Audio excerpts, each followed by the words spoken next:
And we're back. Yep. Hello. Still here. Woo! Somehow still here. Happy Hockey. not evening, guys. Happy no, it's the afternoon. Sunday, 12:30 Eastern, if anyone cares. Because the East Coast is all that matters. Even though we will highlight a Western Conference team later in the show because the Canucks are bad. Before we get there, though, guys, and before we get to the hockey cards, the most important part of the show, we pointed out last week that it looked like Sheldon Keefe dyed his hair. Now, watching the Leafs game, or what I saw of the Leafs game last night, the cameras in the ACC, no, it was in Buffalo, wasn't it? Yeah. Those cameras made me doubt that decision. So I don't know what it is. I'm still going to stand by it because we named an episode after, but I still think Sheldon Keefe has dyed his hair. And he's not the only middle-aged hockey person. Well, no, Jeff Merrick's a little older than middle-aged. I swear, and this one I think is 100%. Did you guys see Jeff Merrick during Hockey Night in Canada last night, second intermission? Yes. Did you see it, Daniel? I did not. He 100% dyed his hair. 100. No. Like, I don't know if it's me, but I thought Merrick sort of had more like golden hair, like not blonde, but it's just very. It's like the color of my hair almost, and I've got very dark brown hair. So I don't know if it's me, but everyone's starting to dye their hair now. First Elliott, unconfirmed. Kiprios definitely did. Sheldon Keefe, yeah. And now this. What's going on? Sure. Ron Francis went against the curb, even when he was playing. A lot of people are getting old. That is what is happening. I just been embrace it. I wonder if it's a TV thing. Like you have to just sort of keep going with it. Yeah, I'm sure. Like Matt LeBlanc and Friends. Exactly. Like some people get away. Like Keith will get away with it because he's got the mix. Like Dom Ducharme couldn't because it's pure white, right? Yeah, it's too late for Dom Ducharme. Like we're at a point where it's like if he does it, it's so noticeable that it's like, come on. Mm-hmm. Don't It'll be like Creed from The Office. yeah. When he dyes it, when he uses the printer ink to dye his hair. Yes. Yeah. All right, lads. Open up your hockey. Remember, you don't look at them. So Wait, it was a bit of a mess. We have an asterisk today for mine. Yeah. So, Daniel, you want to tell us what pack you're opening today? All right. So the story is, I go to two Tim Hortons in my area, and they are out of hockey cards. They just told me they're not available anymore. Like, okay. No, they're liars. I went to. Maybe they're lying to me. Okay. Which one did you go to, Alex? So I know for next time. On Steels, Young and Steels, but not the one at the gas station. Is it the one near H Mart? Yeah, it's right next to the McDonald's. Okay. I'll go there next time. Right. Okay. So for today, I will be opening an unopened pack of a 2017-2018 one. I love how Sidney Crosby is still all these years. Do you want to go ahead and open that then? Wait, see, first off, where did you get that from? It's because I used to buy these like crazy. Yeah. It's about like 3. Remember when I used to do I'd get like 9 for my family? Would get 3, you'd get 3, your mom yeah. And I guess somehow it's just this one was just unopened. Good luck then. All right. Why don't you just go ahead and tell us, like, you just open all 3. I think, you know what? No, because it's the same format, right? The middle one. Yeah. So, okay. You guys.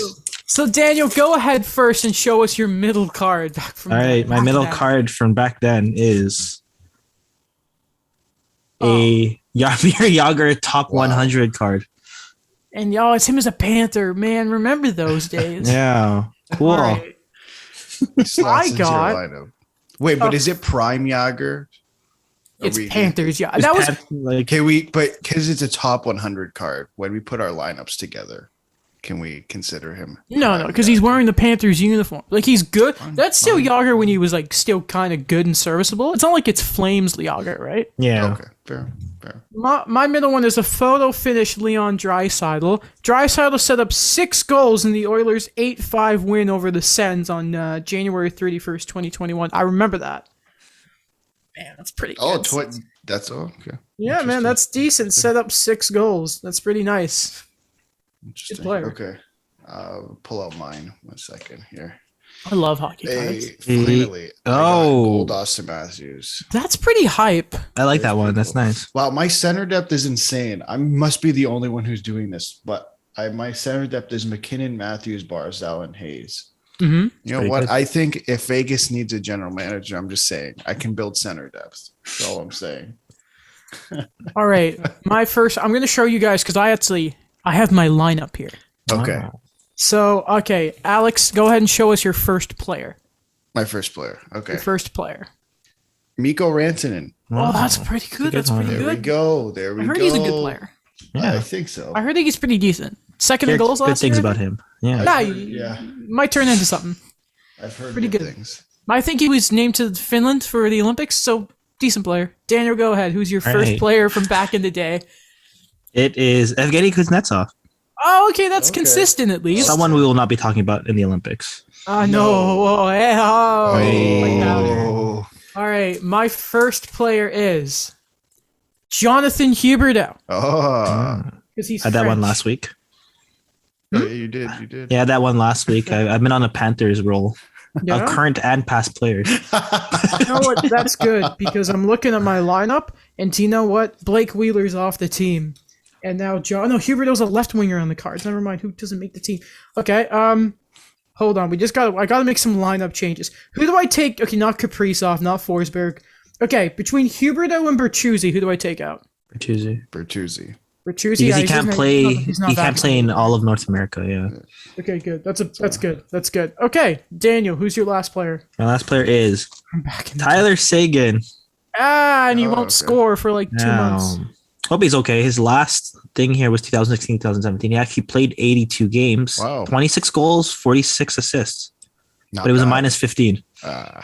Yeah, the defensive team. Alex, who's your last player? Brad Marchand. Oh, that's a good player. Pesky Brad Marchand. Yeah, that rat. I really like Okay. my top six. My last player is Sidney Crosby. There we go. That I is- know him from the packaging. That's a very good. Even the old one. Yeah.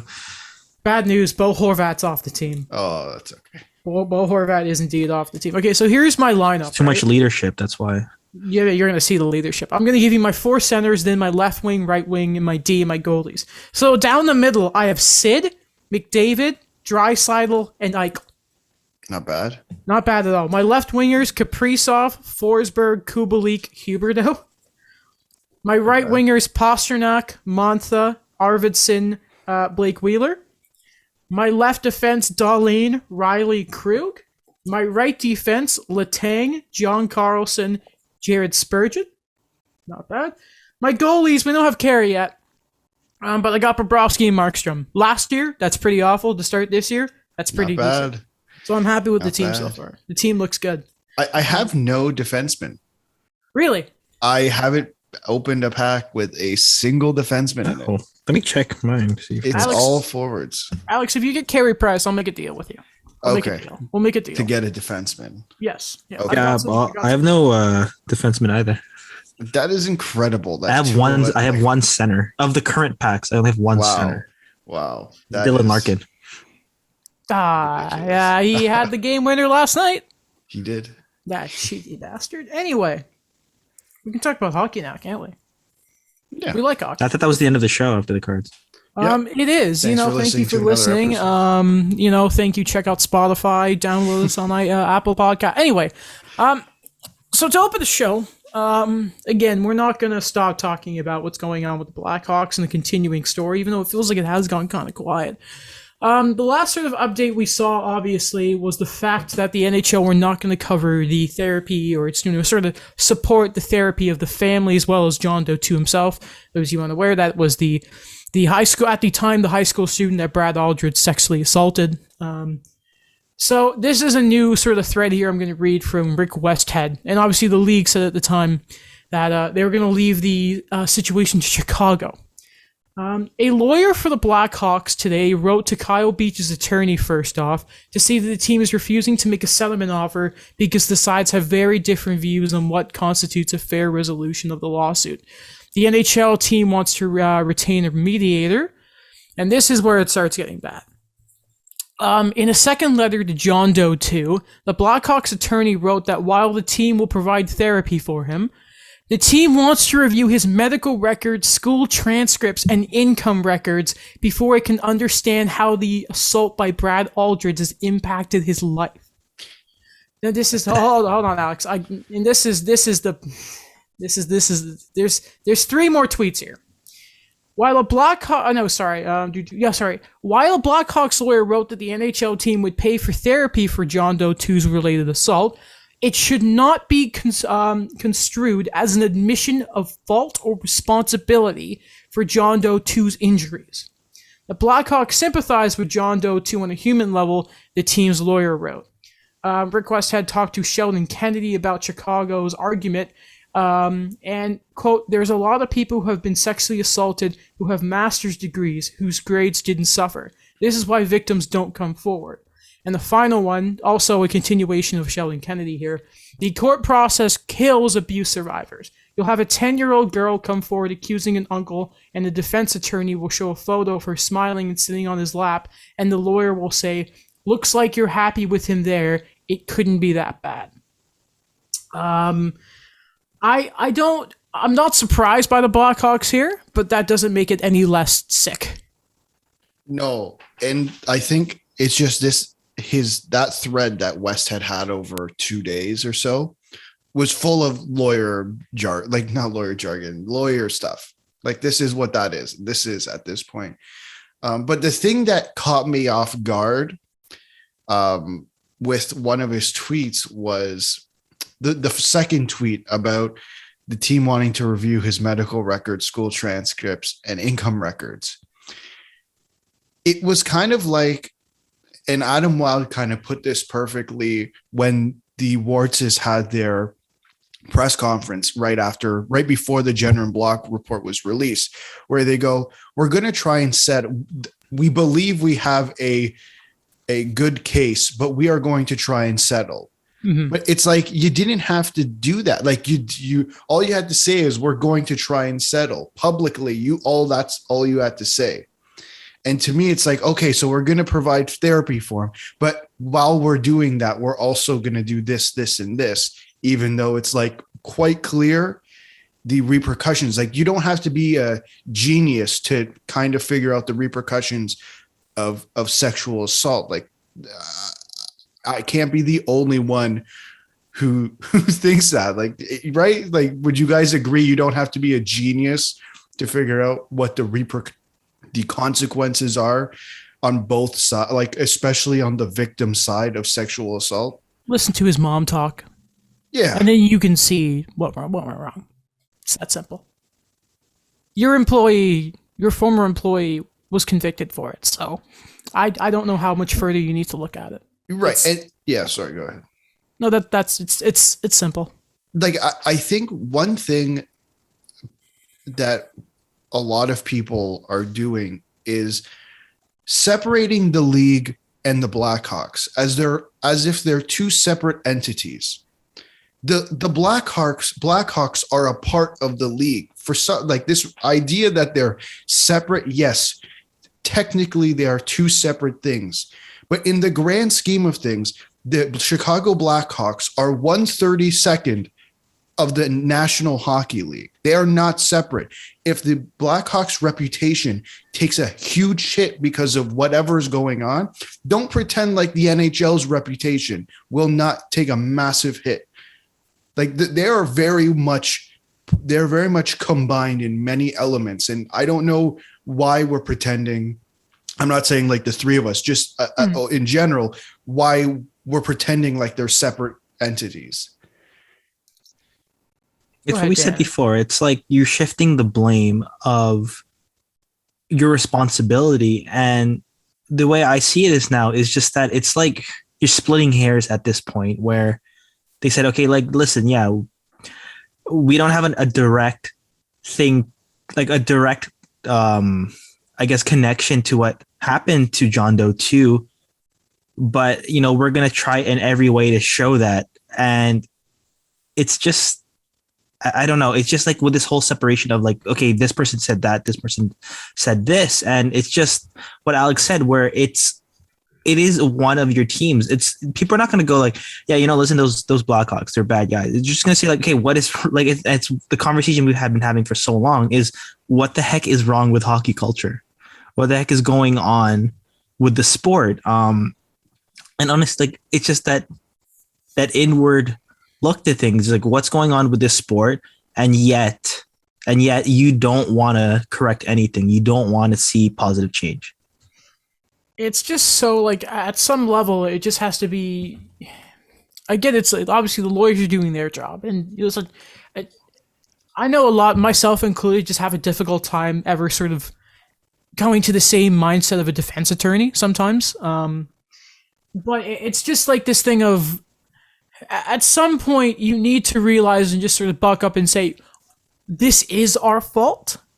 Because if they had taken the proper steps and done that investigation internally when it was first reported, it doesn't happen. There's, and I'm guessing, like, there's still been, like, no one's found anything about this supposed or alleged reference letter that the Blackhawks might have given. The closest thing we've gotten is this performance review that was in the general block, but, you know, Quenneville had certain things to say about that. Whatever. But I just, at some point, I hope someone steps in and provides, like, even if the Blackhawks do go ahead and say it, like, are they, I just wonder, will John Doe too and his family? Like, how do you respond to that? It's like, oh, we're going to give you the help, but we're not at fault here. It's almost like feeding in one hand and taking away in the other, right?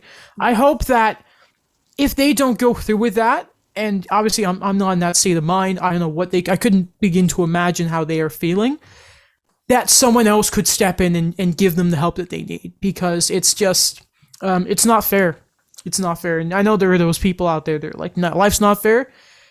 Go take a hike. Go take a hike. And the Hawks can go take a hike, honestly. And the league, and just everyone involved here.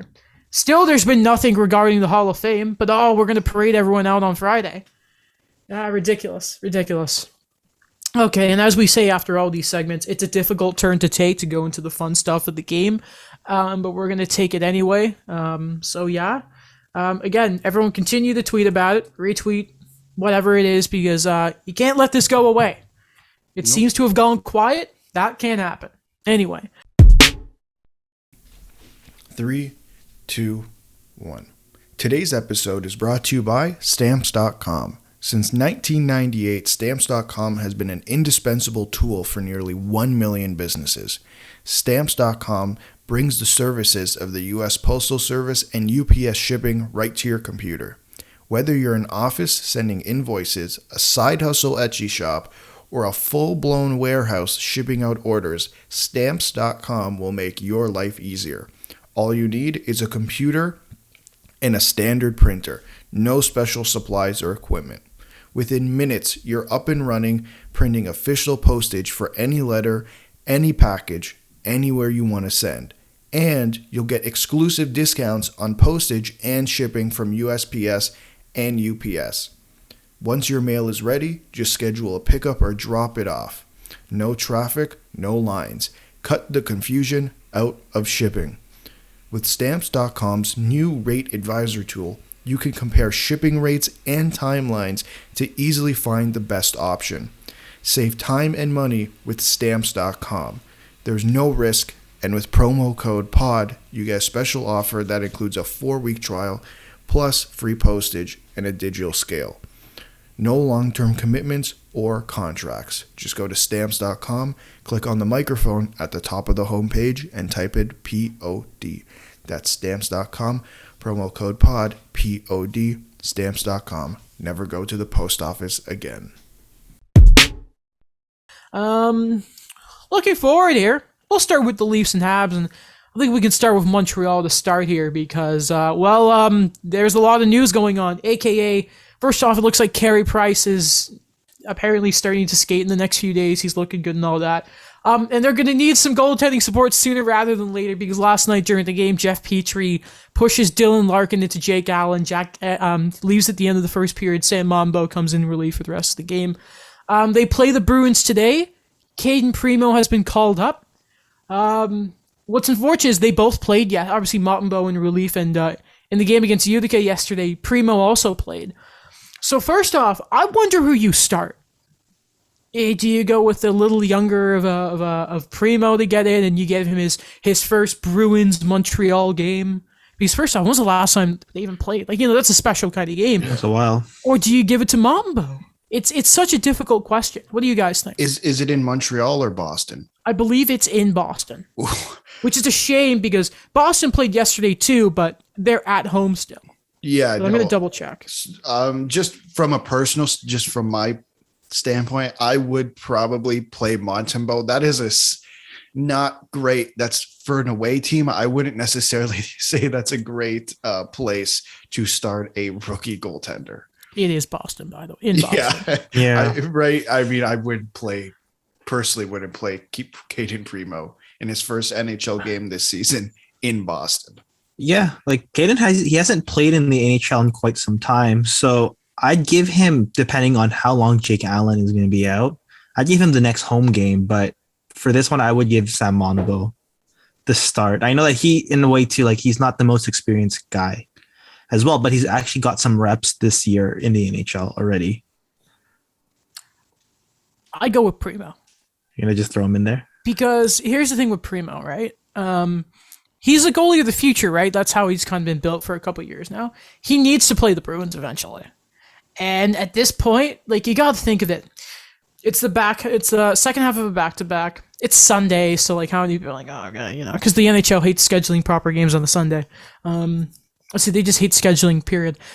So, you know, no like 5 o'clock games yesterday, just 1 at 1 and just everything else at 7, 9, or 10. Ridiculous. Because listen, you know, there's that sort of stress. The team's not off to a great start overall. They've been playing better, obviously, but you know, just get him in there. He needs to meet that environment eventually. So just get him in there. And if he gets shelled, sorry, dude, it's gonna happen. I didn't want him called up in the first place. I would rather just kept him in the AHL and just give poor McNiven a chance. But I was about to ask, but yeah, it's Michael McNiven now because Charlie Lindgren's long gone. he's in St. Louis. Yeah, They're never gonna give Michael McNiven a chance. I like the name. So, McNiven? Michael That's McNiven. Cool. It's just like it rolls on your tongue. You see Zach Fucale, obviously for those of you who don't know, had a shutout in his first game in the NHL. 20C, then got sent down right away. But Habs legend. His dad was not happy. Was making some noise about the Habs not being. See, there are players who I'm kind of like, yeah, Montreal like have very much mismanaged. You gotta really think it has to suck being a young goalie. Like, that's the one time I'll defend the Canadiens' decision, because to give a goalie a chance for the Habs, you have to be Carey Price's backup. You know what I mean? But McNiven, on the other hand, even the AHL, he's just been yo-yoed. It's a real shame. I have a story for this as well. Throwback story. It's from 2005. Oh, that back when he was drafted. Go ahead. I'd love to hear the story. So there's a goalie named Jeff Frazee. He was highly touted, World Junior goalie for the United States. Of course. He was actually the goalie when when Jonathan Taves, when we liked him, had 3 goals in the shootout.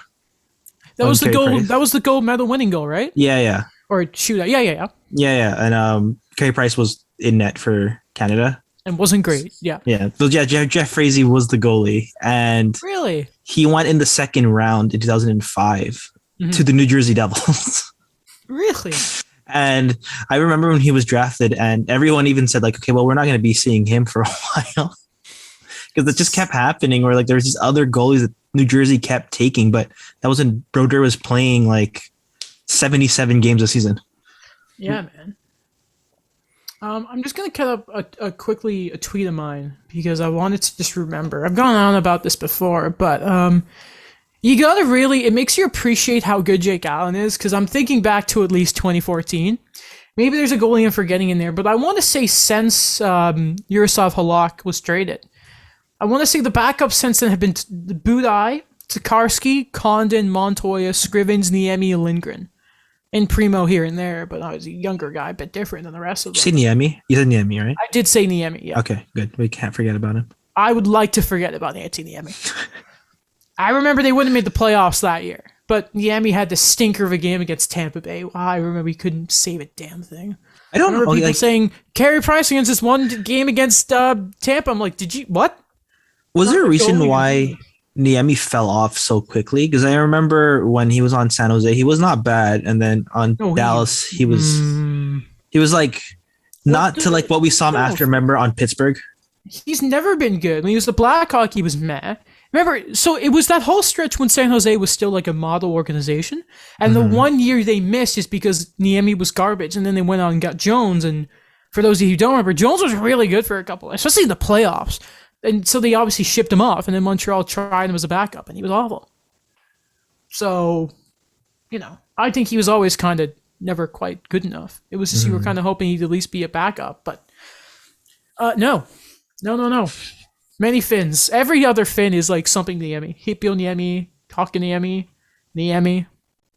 It's just the whole thing. Did you guys see the Lehkonen play, by the way? Yes. That I did was not see it. Was it? so he's on. So he gets. He falls into the boards. Right. He's like facing the board still. He's on his knees and does a no look pass to Chris Weidman, who's wide open, has the time and buries it off the post. Right. It was such a nice play. It was. You should try and find it. It's one of the best plays he's ever done. It was maybe the best. After that Jake Evans goal against LA, you're kind of like, man, this is pretty decent, eh? I need to ask you guys something. What was one of the biggest criticisms of the Habs last year? Defenseman. One of your criticisms? Period. Like, what was something at the beginning of the year that they just could not do? They didn't have a defenseman that could move the puck out of the defensive zone. No. Beside that, we're not going to Chris Weidman yet, but I do like Chris Weidman. I really like Chris Weidman. Funny enough, they couldn't. I don't think they did this properly until just before the trade deadline. It took Eric Stahl and Cole Caulfield Good depth scoring. winning in OT. Okay. Yeah. Remember their first overtime winning goal was Eric Stahl, and then Yes. Caulfield had the back-to-back ones, and then the whole thing. So you remember how it used to be like Fields and no starts and Ducharme's line matching? Mm-hmm. So on the play that Larkin scored on, like Dvorak like tried to get like this midair shot, but it was like this real how the hell did he end up getting the puck in that situation? It was Ben Sherrod who made the pass, and then you realize, wait a minute, why is Ben Sherrod on the ice for overtime again? What's this about? Is it the boomer of a shot? No. He was trying to make some play. No, because if you've watched their games, you know that like Jeff Petrie isn't on the first unit anymore. Like they barely use that second unit anymore. It's been like the like Suzuki, like Gallagher, Hoffman, Weidman one. I just don't get why Romanov, Kulak, and Weidman don't see overtime before. Why does Sherratt see it at all? Like I think we had this thingy last year too. I just don't get the usage there. No, it doesn't necessarily, to me, make sense. Like with how overtime is, when they introduced this 3-on-3 overtime, it was planned out to be, it was supposed to be more offensive. There was so much more room on the ice. There's 4 less players. And to me, the way that Montreal, their defensemen have been playing, I would go with Chris Weidman, Chris Weidman or Jeff Petrie, right? Like personally, that's what I would do. But I don't see why Ben Sherratt touches the ice unless you're line matching. And is that what's happened? Is he really line matching? I don't know. Because it's not like he's throwing out Phil. Well, when you throw out Dvorak and Sherratt, it makes you kind of think, right? Because it was. I was thinking about it, right? And besides Suzuki, I think like the second forward, like the second line change had Evans out there. I'm like, wait a minute, why is Evans out there? It's kind of Right. like, man, where's they could really use Caulfield right now. I was just thinking, I'm like, what's going on here? And then like the unit that was eventually scored on was really weird. It was Sherratt, Dvorak, and Hoffman was there. Like Hoffman, you'd expect to almost be like the first sort of unit, Right. like him and Suzuki, and then like who cares? Maybe you could put Dvorak out there with like Toffoli had a shift too. Like I know he's not the fleetest of foot, but I think still has the shot and he's like really deceptive with his speed sometimes, right? But it was weird. It was really really weird. It's like he's giving everyone a chance in a way. You know what I mean? No. Like let's seeing what sticks. Cut the bench down. Cut the bench. Well, then, so he's doing one of 2 things in my eyes. He's either line matching or he's doing what he did at the beginning of his tenure, which was not sticking to one specific thing. And like, again, like that's a danger. We've seen this, right? At the beginning of his tenure, he couldn't stick to the same lines for more than 2 periods. I'd say it's the former. Right.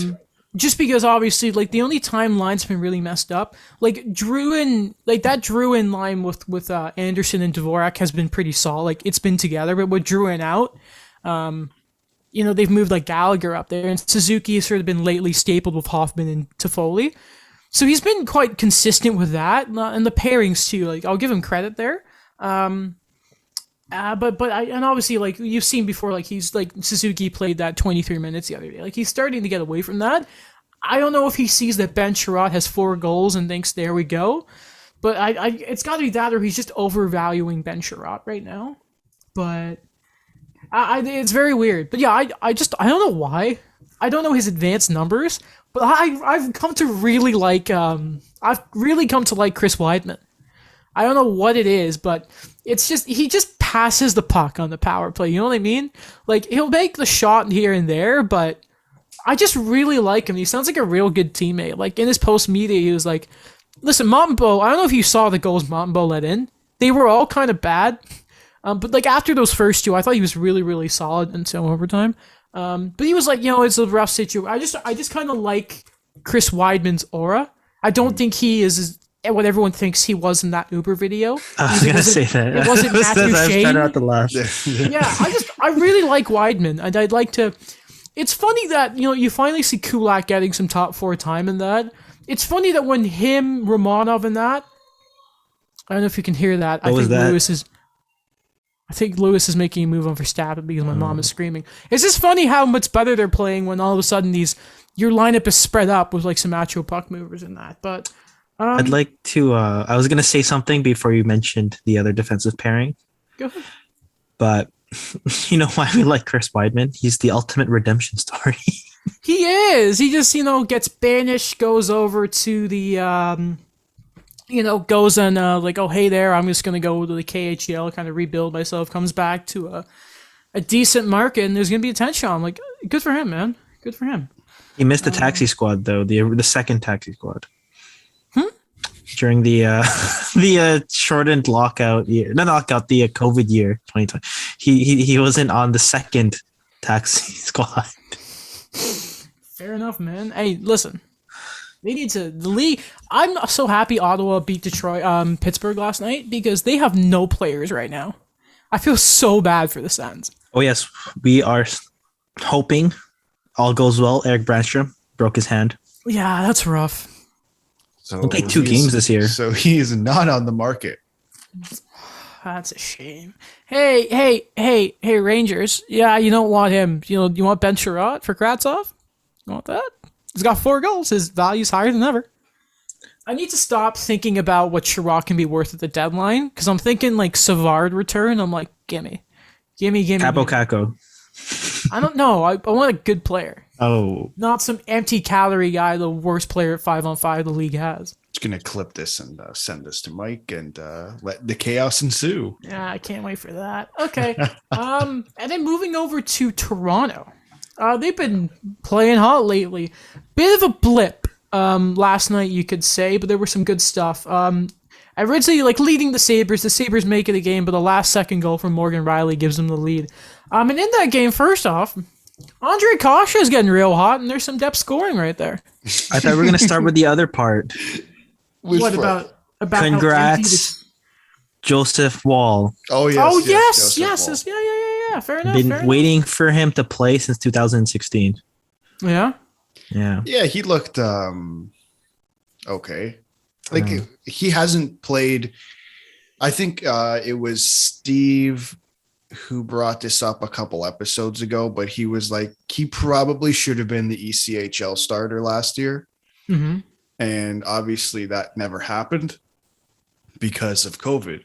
So his development, not just his, literally everybody's development was just kind of stunted. But listen, man, like, it's one game. Like, I'm not going to make a career projection based on one NHL game. I was really hoping Jeff Skinner was going to get the hat trick. Like, I know, me too. I texted Daniel and I said, if Skinner scores a hat trick, I might have to purposely do a voice crack on the podcast. But the asterisk, I wanted the Leafs to still win. I wanted Jeff Skinner to get, if they were going to score 4, I want him to get at least a 3. Nothing makes me more mad than the game that should be going to overtime and it stopped right there. That really, Alex. Obviously, because Montreal and Leafs playing at the same time, it's very difficult for us to each other sort of commentate on other games. So I saw the Leafs were up. I think it was 3-1 when I looked. Yeah. And at one time, I saw you tweet that Football Manager is the only thing keeping you happy right now. Yeah, it was. So what was up? Well, they played. So the first two periods, I thought they actually played quite well. Obviously, you brought up Andre Kasha, and maybe we can get into him. Like, I'm going to be careful with what I say. I don't want to be part of radical Leafs media here, but I think he's a serviceable player that the Leafs could use. And, every offseason for the last couple of years, a lot of people have been saying, the Leafs need to pick up guys low salary, but can give them at least some type of reward. And in my eyes, I think of the guys they've picked up this offseason, for me, at least two of them have been really good in my eyes for what they're making, which number one is Bunting and then Andre Kasha. I just enjoy, like, he's just playing everywhere. I love it. So the first two periods were good. Sorry, I got off track there. First two periods were good. And then I don't really know what happened in the third period. They kind of like not collapsed, but like just It coasted a bit. That's a good way to put it. Like, they kind of coasted, and again, it bit them in the ass. Like, playing against Buffalo for whatever reason is just one of those things for Toronto. It's same with Ottawa. It's like those demons, Paul McLean would say in the documentary. They got demons everywhere, and it's true. It's just, it's a tiring conversation to have. It's just the reality. But I don't know on what the hell happened in that third period. It was a disaster. Well, Buffalo, they had a bit of stride coming into this game. Mm-hmm. They beat the Oilers. Yeah. I see it this way. It's like Shadow of the Colossus. Great game. You go through one of them, and then you get to the next one. So there's always a possibility of you beating the next one based on what you did the previous game or previous session. I mean, if you want to get in the Shadow of the Colossus, Ilka, Last Guardian things, there's a lot there. Mm-hmm. What's your favorite Colossi, Daniel? I actually don't remember. I played this in elementary school. I liked the Gaius, the first one who's on like that platform. He's really, really tall. Well, they're all kind of big, but and he has like a giant slab of stone as his weapon. Gaius is great. Really good music too. I like the X-Men one a lot. X-Men Colossus. X-Men Colossus. Yes. I don't know what you mean by that, but or Colossus movie theater. Okay, Alex knows that one. Alex knows that one. He's just that ripped one the joke from it. He's ripped the heart I'm out. sorry. I've tried. Like the shaman in Temple of Doom. Galima! I know. A lot of dad jokes in there. Sorry? I tried to fit in the dad jokes. I'm trying to help you with puns and the such today. Yeah, and every other one I send to the editors like, I don't know about that. I'm like, dude, this is a hard news story. But when I send a Pikachu meme that I'm upset. Yeah. Anyway, I really like Dylan Cousins, by the way. Eh? Yeah. Good player for Buffalo. Real good player. Yeah, it'd be nice if they had other players surrounding him. But the new hope. We'll work on that. I don't hate the way Buffalo are going, to be honest. No, I don't hate it. No, but they just have no expectations. But it's good that there is a sense of the difference we see right now with the Sabres compared to years past is they kind of have an attitude of we can actually win a game. It took nearly 6-7 years to wipe away that culture of we're completely out of games 5 minutes in. You know what I mean?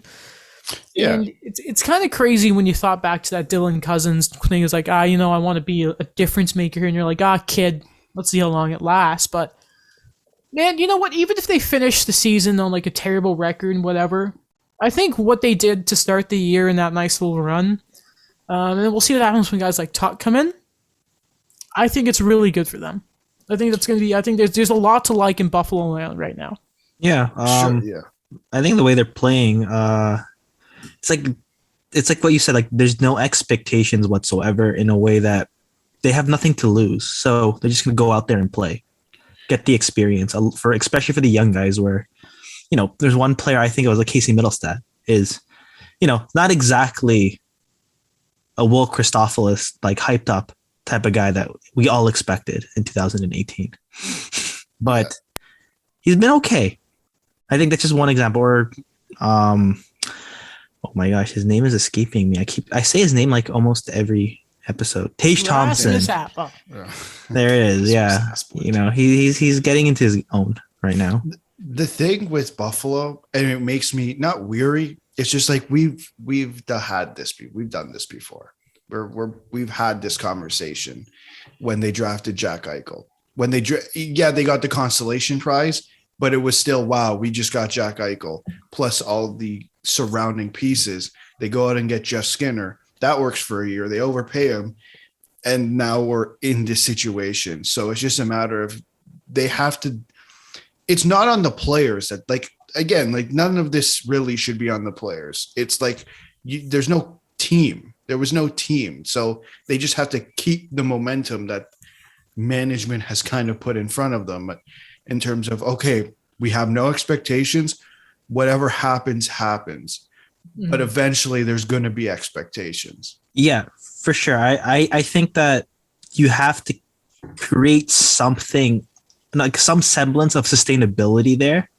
And the way I look at it is, if I'm Owen Power and I haven't signed yet, I'm going to see how long I'm going to play in the NCAA. He's a social media guy. He's born in this era.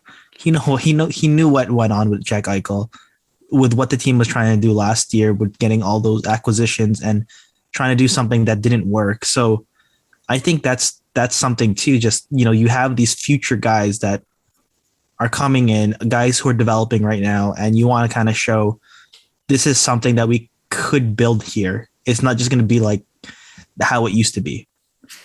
Well, it helps when you don't have a GM that's snobby about the fact you got Eichel and not McDavid.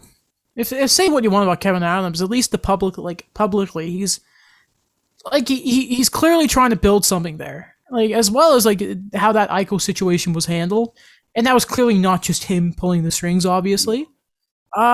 Listen, I just like what they have there. I like what I see early from Buffalo. Not purely a standings point, but at the lowest level right now, you just got to get the culture in place, right? That's the most important thing for Buffalo. Right. And, listen, the expectations are clearly not there now, as you say, because no one's going to games. But listen, and those are far off, and we will see what happens by the time that those roll around. But I will say this, Dylan Cousins seems like the kind of guy that's going to be leading the charge there. From UConn, as everyone mentions every time he plays. As long as they don't rush it, I think that's what they did the first time around with Botterill, and then with Eichel, is I think they rushed it in saying, well, I think we're better than what people expect. And then they kind of made that Jeff Skinner move and other moves around it. And it just didn't work out. So let the players guide you in a way. Don't try to rush things along. That's what they did wrong the first time.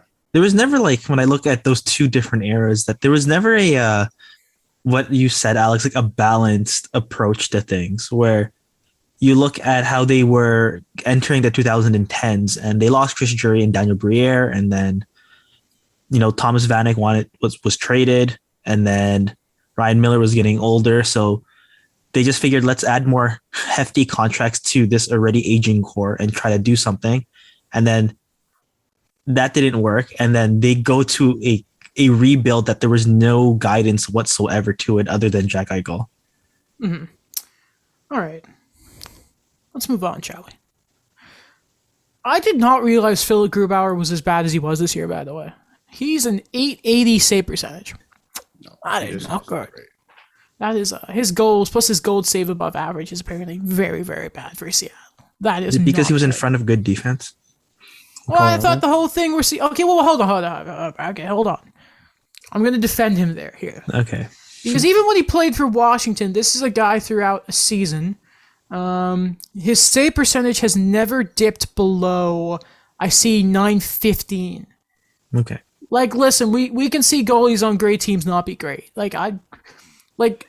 credit. Okay, clearly Philly got loose making the move.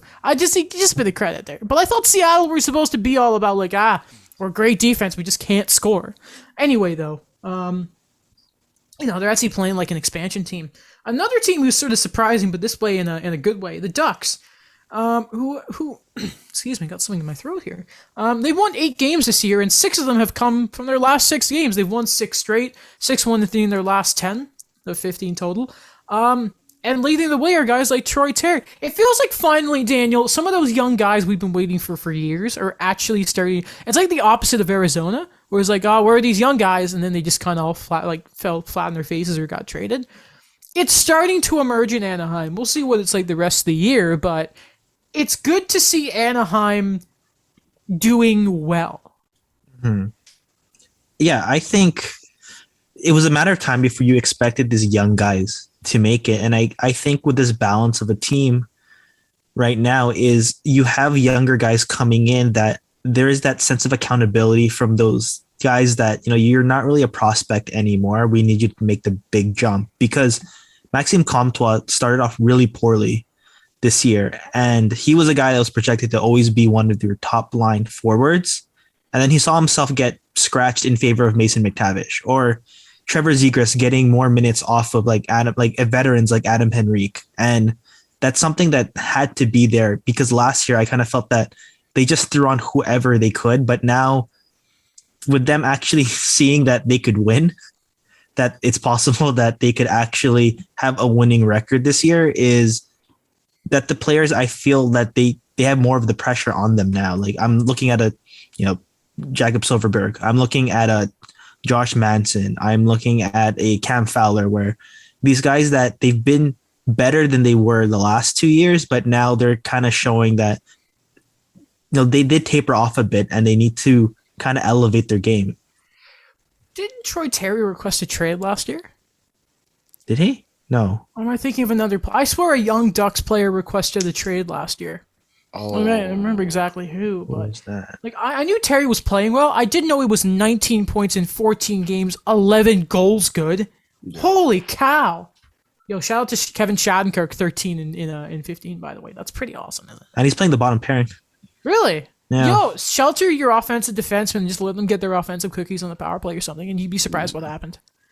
I didn't want to say it's just injuries, but yeah, a lot of injuries last year, and the defense is actually intact this time. You know what's good about this? It's a chance for Dallas Aikens to save his job, because I do not want Joel Bouchard to get that job. I do not want it to happen, because I know the Ducks are going to be great with him. But man, I'm happy. Whenever I see John Gibson play well and his numbers aren't being tanked by the team around him, I'm always happy about that. Yo, same with Anthony Stolarz. I was like, who is that guy? And he's playing well. The thing, Fun fact about him. What? He was the pick that Philly got for Sergei Bobrovsky. Really? Yes. Small world, eh? The thing for me with Anaheim is I never really had issue with their goaltending because John Gibson, and I never particularly had issue with their defensive pairings, right? Because when you your 3 best defensemen are Lindholm, Fowler, and Josh Manson, that's not bad. That's actually like a very decent defensive core. And then throw in Kevin Shattenkirk, who, listen, still at the beginning, I'm like, I didn't really understand that signing. And to be honest, I still don't necessarily understand that signing. I'm glad he's worked out and they found a way to shelter him. But then you throw in a guy like Jamie Drysdale, who I don't know why. I just love Jamie Drysdale. I still think Ottawa should have picked him, but whatever. That's a different story.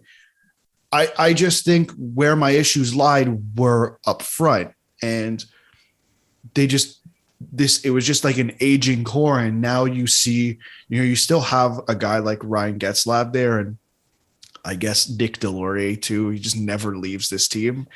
But pardon? That guy just never goes away. He never goes away. But now you see Trevor Zegras. You look at 3rd overall pick Mason McTavish finding his way into the lineup. It's just a lot of young guys who need to impress, and they are impressing. Yeah, exactly. Okay. It's time to do my favorite thing in the world, guys. It's time to check in on Alexander Ovechkin. So as of right now, he is in sole possession of fourth all-time in goals. He's at 742. He's past Brett Hull.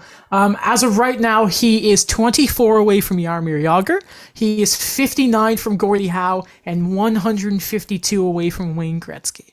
For anyone curious out there. I say he does it. Same. I'm very much hoping he does it. I love it. He'll be third by the end of the year. Yeah, he will. Cross our fingers. For sure.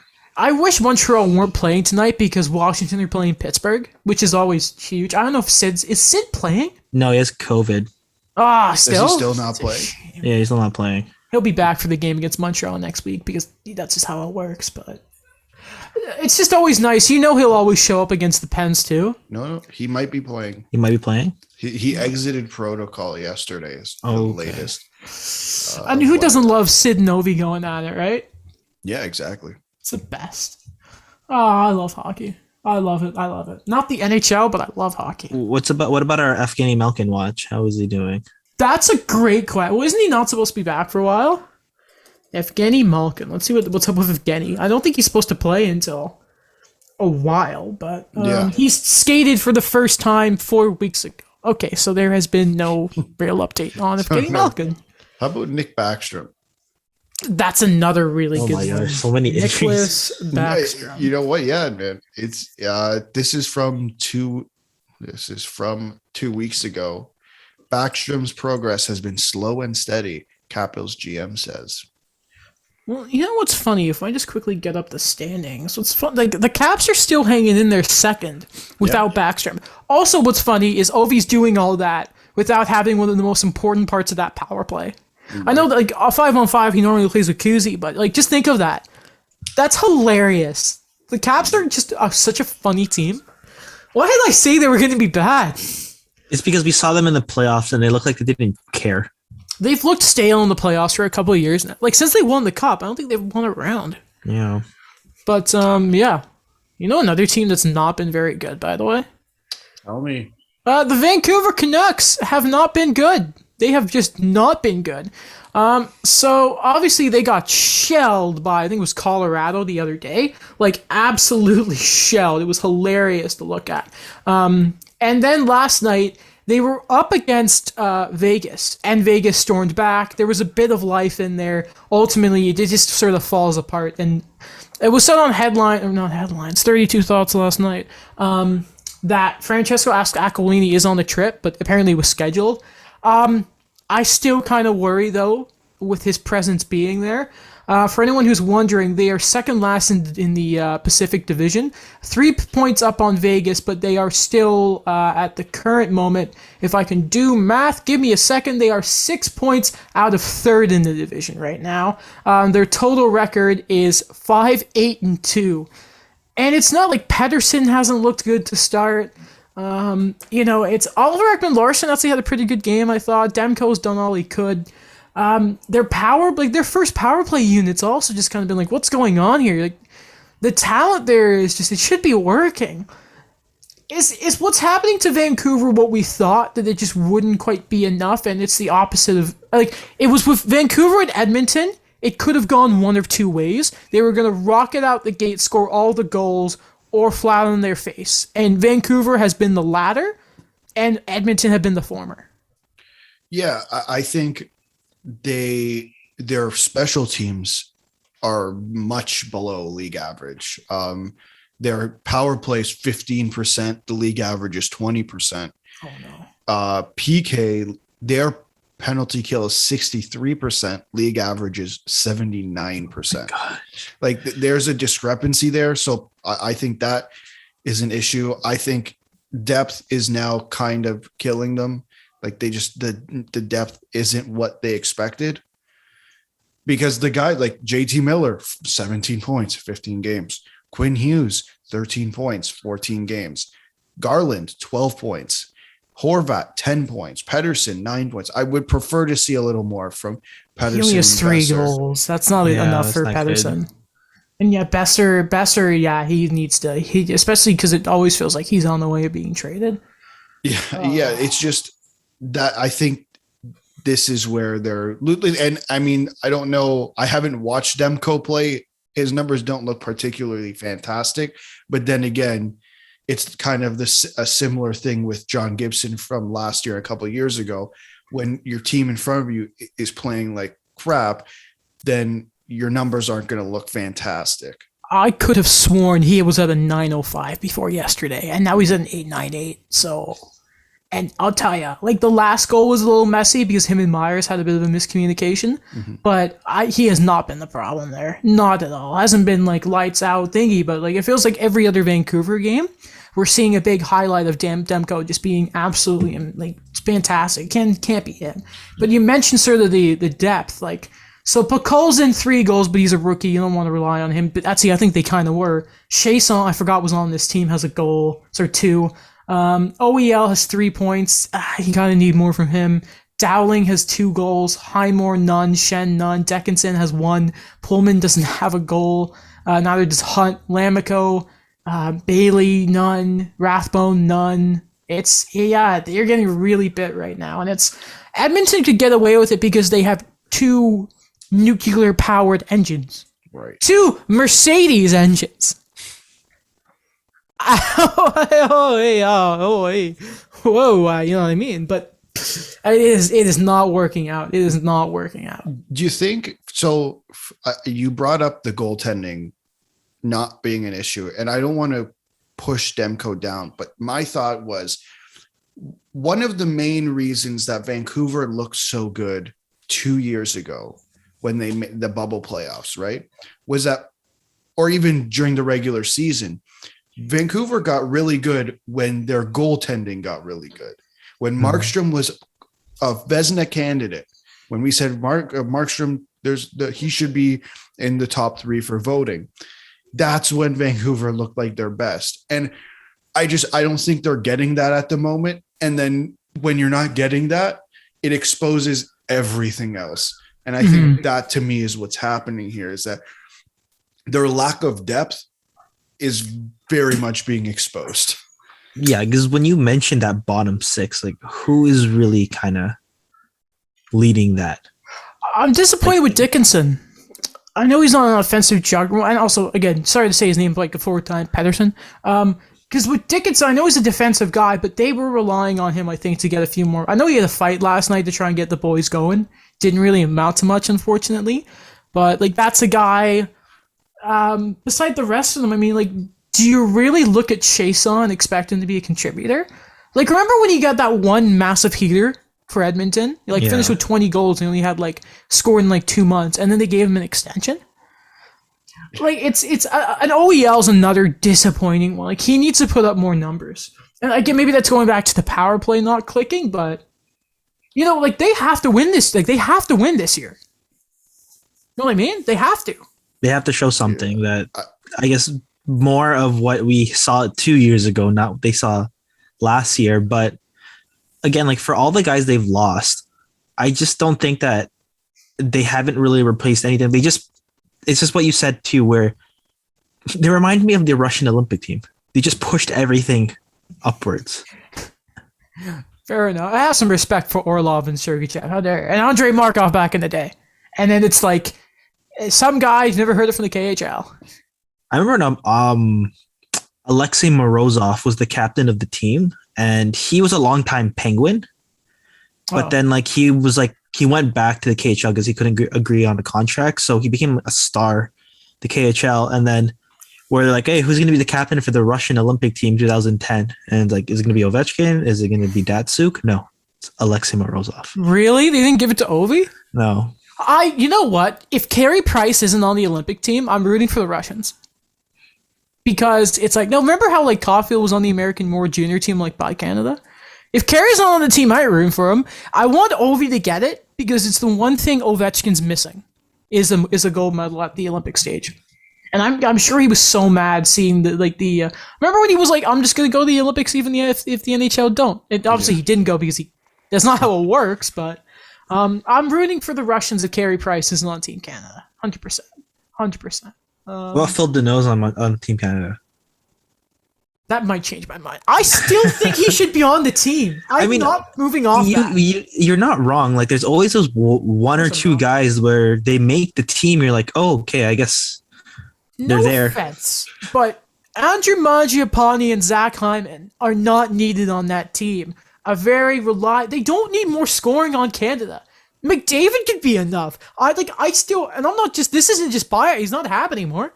I think the value that guy provides, he would be an amazing fourth line center for that team. I know it's best player available is how you should build it, but why not? Like, he does more than Chris Kunitz ever did. I mean, like, clearly it's not best player available. Like, Chris Kunitz made the team.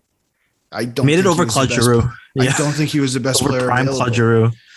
Remember when Marty St. Louis didn't make it? Yeah, didn't make it, and then requested a trade. Can we talk about just 1 second, because it's pissed me off? How it's now become normal that we're now allowed to talk about Zach Hyman on the Olympic team. I just want to point this out, that I think like it might have been Luke Fox who might have brought it up last year. Because 2 Canadian markets were saying it in back-to-back years. That's why. It all started with TSN last year, remember? It's ridiculous. I'm still not over the fact that, like, no offense, and this is bias talking, and I've said this on the show before. Why in the world Hyman is getting conversation with that before Brendan Gallagher? That's what I personally feel offended by that. I always have. God, that man's a monster. Half of Canada was attacking Toronto for absolutely no reason. I don't see anyone attacking Edmonton. Do you know what? It's the it's the vocal side, aka Edmonton media. But now that they're on it, they're like, we gotta. Yeah, it's the same media who won't even ask Duncan Keith an actual question. It's just, if he knew, he would have said something. If Duncan Keith was there, he would have done something about it. Ridiculous. Come on, G Principe. So who will be the Brendan Morrow of this Olympic team? The Patrick Sharp of this Olympic team? I have some respect for Patrick Sharp. He's not up there, but I feel like of that sort of group of good players, but not the super duper stars, I think Mangiapane's making a really good case right now. I think and do you know what? Bias again. Nick Suzuki is playing a different game now. And he's putting up numbers. That guy is making another. There's a very good group. You can put Hyman in there. You can put Suzuki. You can put those guys, honestly, right now. Mangiapane. There's a very good outside look right now for Team Canada, I think. Again, is Barzal having an amazing start? The Islanders, period, aren't. I don't know, maybe Horvat's numbers get brought down. I'm just saying that Nick Suzuki, Brendan Gallagher, and Phil Deneau is going to be an amazing line for Team Canada. Man, I don't know his stats this year, but not McDavid, but he's really good. Kadri. Kadri, Deneau, Stone is going to be the great. I told you, it's going to be a great line. No one's going to want to play against it. Anyway, but I don't know, man. I'm going to have to. Maybe maybe around New Year's. Yeah. Or whenever we're going to find out when the roster is, we do another sort of what we know now and look at the rosters. Like Jeff Petrie, you would have said made it. Not anymore. Not anymore. Like Seth Jones. Oh, it's going to be such a, I can't swear, but crazy, yeah. Seth Jones shouldn't be on the team, but he's already on it. Because we're running out of time, and I do want to catch the podium because I think the Brazilian Grand Prix is about to end. We'll save Tortorella for next episode. Okay. He's doing his job, and I love it. That's expected that, him back on the mass media. I love Tortorella so much. Learn French and come to Montreal, please. I'd love it. I don't know. Okay. Well, thank you for watching or listening, wherever you ingest this consume this podcast. If you enjoyed it, download it and listen to it again on Apple Pod or download it then listen to the show. I know you've probably already listened to it by now, obviously, but it helps out the show. Check out all our individual stuff. I know I said it last week, but this Wednesday, eyeopener.com. Look out. It should finally be there. Alex's blog, Daniel's CGRU stuff, lots of content. He's got so much content, all in the shelves too. Besides that, thank you. Check out the show's TikTok, all that kind of stuff, our own personal social medias, I should say. And we'll see you probably Wednesday. I don't know, maybe Ovechkin's going to score 30 more goals in 3 days. I can see it happening. I say he does it. No, I don't know. I say he does it. I hope he does it. Anyway. Bye. Oh, ok, sacre bleu, au revoir. Bonne nuit.